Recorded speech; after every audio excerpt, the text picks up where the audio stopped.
Mike Radich here, and I'm now joined on the phone by Shamrock FC welterweight Kyle Kurtz. Kyle, how are you? I'm doing pretty good. How about you? I'm doing good. Thanks for asking. Kyle, you got a fight coming up January 16th at Shamrock FC Assault. Since the fight is right around the corner, what's your schedule like from now until the fight? Well, it's kind of like a regular routine for me.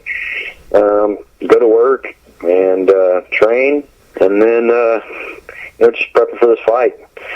So just got a few days to get ready for it. The rest, just cutting weight and working my technique. Just prepping to get the last bit in, and just getting ready for that a good solid fight. So basically it for right now. You're fighting in the main event on January 16th. Is that a big deal to you, or does it really not matter where you fight on a card? Really, it doesn't really matter. Honestly, just stepping it up, trying to make my way up to the big leagues. It really isn't that. I mean, I fought on the main card before.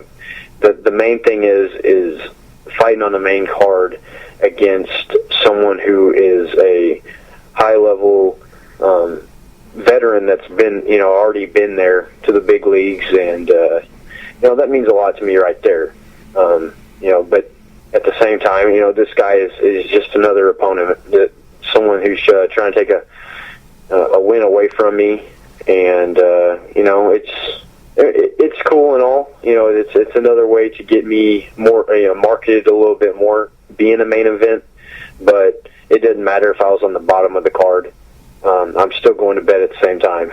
So you're fighting Bobby Volker. What are your thoughts about him as an opponent? Oh man, he's rough, he's tough, and let's just say he's hard. He's one of those guys that are really hard to put away, and he's always exciting to watch.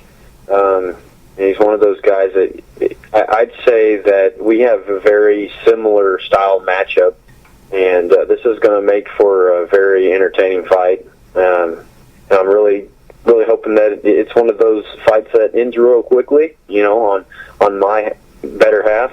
But this guy's he's legit. So there's a reason why he's already been to the big leagues, UFC and Strikeforce, and and he's only going to continue to get better. So, do you still think he's in his prime? I don't think he's still in his prime, but the guy is still. He's always tough, and he's always one of those guys that's going to come straight forward and look to put you away. He doesn't have the speed like he used to, but he's always going to have that power. I don't believe he's going to have a chin like he has had in the past, and that's one thing that I feel like once I put one of my heavy fists on his face, it's going to be sleepy time. So we're just going to have to see, man. I really don't know what Bobby Volker's coming to the cage Saturday night, but I can tell you what Kyle Kurtz is coming, and that's the guy who's coming in the best shape right now with a lot shorter amount of camp. But I've been pushing really, really hard and hoping to put Bobby Volker away. Has he always been on your radar since he left the UFC? Has he always been someone you viewed as potential competition? To be honest with you, people who have been on my radar are only like the guys who are the top level. It's every guy who has been a welterweight that has been the up and coming guys. Bobby Volker, I'd say he's one of those guys who's really good and everything, and I see as potential fighting in the future, one of those types. But I'm always looking at someone who is holding the belt or like right there.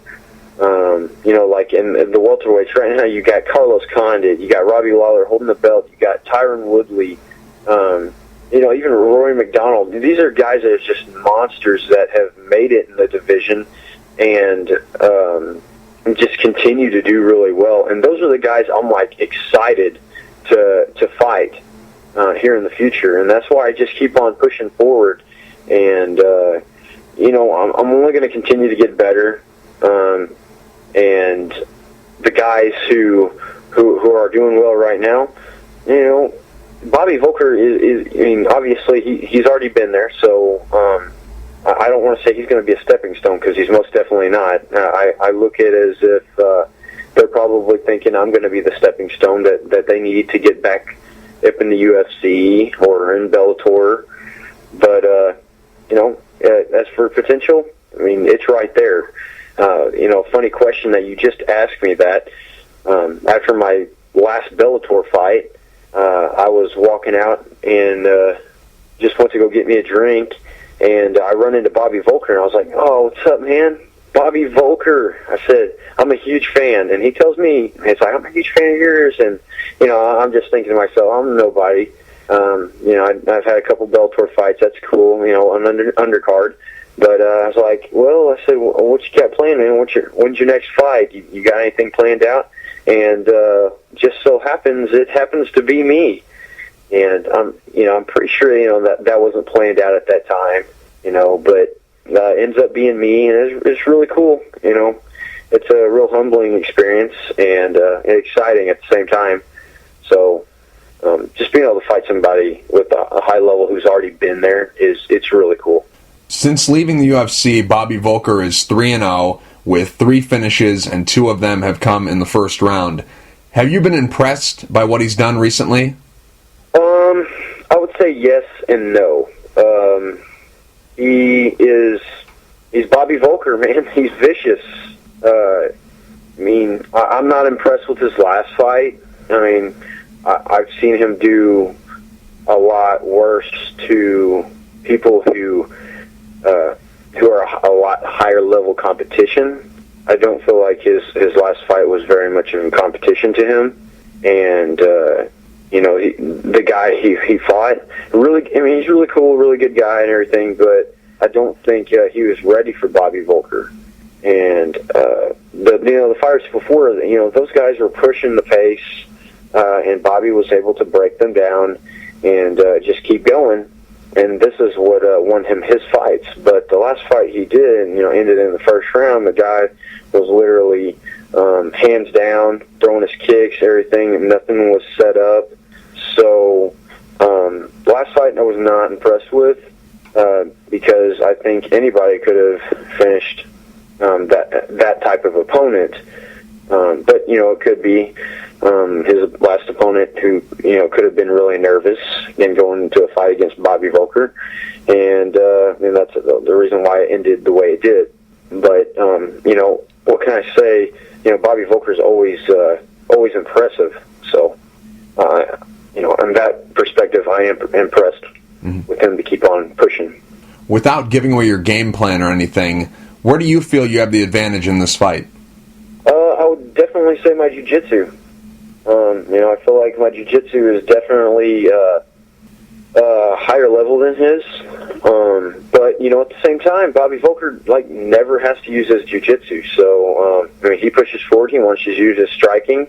I would love to use my striking more, but I'm not a wrestler type guy, and I like telling people this in my interviews. Okay, if you take me down, you better know what to do with what you do. I've been working my takedown defense and everything, and looking more to taking people down myself. So Bobby Volker is just going to have to look out for every perspective. I'm a heavy hitter. I'm just as tough and crazy as this guy. So, my advantage is I feel like I'm more of a well-rounded guy. My coaches has told me to work on my footwork, and, we're cutting them angles a lot more and everything. And, that's got to come into play. And I feel like that's one thing that's a little bit better. Bobby Volker does just come in forward. He doesn't cut any angles. He throws a kick every once in a while. But I feel like I've got a lot more weapons to my arsenal when it comes to the stand-up game. But when it comes to hitting heavy, I've got heavy leather. So if he wants to play that game, it's just going to have to pan out and see who's going to make it longer, who's going to be able to have a better chin. So altogether, I would say my ground game. In the past, you've fought against some of Bobby Volker's teammates. Your most recent fights actually have been against some of his teammates. You fought against Stephen Mann, Joaquin Buckley twice, and you also fought against Adam Sella. So you have a long history with the team that Bobby Volker comes from because you fought so many of his teammates in the past. So I'm very interested in hearing your answer to this next question. What do you think Bobby Volker's camp is telling him to do against you in this fight? Oh, man. Just come in there and plan to knock them out. You know, I think that they think they're going to be able to push the pace on me and come in there either with the knockout or TKO. If the takedown's available, they're going to go for the takedown because I'm really one of those guys who I'd like to call myself a guardian because I wind up in my guard. You know, I'm going to wrap them up and submit them.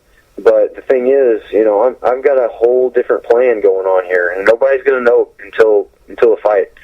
But my plan is to win, and my plan is to finish him in the first round. And you know, Bobby Volker's whatever the game plan is from his coaches isn't going to pan out very well because he's going to lose. And you know, that's all I got to say, man. His coaches are going to come up with a game plan that is an obvious one, just probably based off my tapes, and say, hey, look, this guy's not that great at wrestling. His jiu-jitsu's good, but at stand-up, you know, it seems like everybody likes to try to go down to the ground. But the reason I feel like people want to take me down to the ground is because they can't take a heavy hit from me. And, you know, even if I'm not the most technical guy, they won't want to take risk of getting sloppy and going to sleep. Kyle, thank you for taking the time to talk. I really appreciate it. Good luck January 16th at Shamrock FC Assault against Bobby Volker. Thank you very much, Mike. You have a good one.